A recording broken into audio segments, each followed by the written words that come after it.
Sending money from NexusPay to Bkash is quick and simple when you follow the right steps. This guide will walk you through the process so you can transfer funds safely and easily. To send money from NexusPay to Bkash, start by opening the NexusPay app on your phone and logging in using your credentials or biometrics.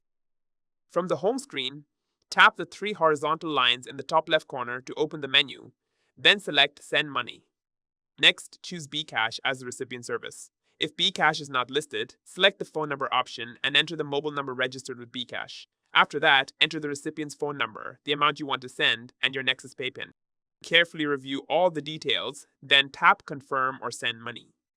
Once the transfer is successful, you'll receive a confirmation notification, and the Bkash recipient will also be notified via SMS or app alert. That's it. Your money has been successfully transferred from NexusPay to Bkash. If you found this video helpful, don't forget to give it a like and subscribe to our channel for more tutorials. Thanks for watching.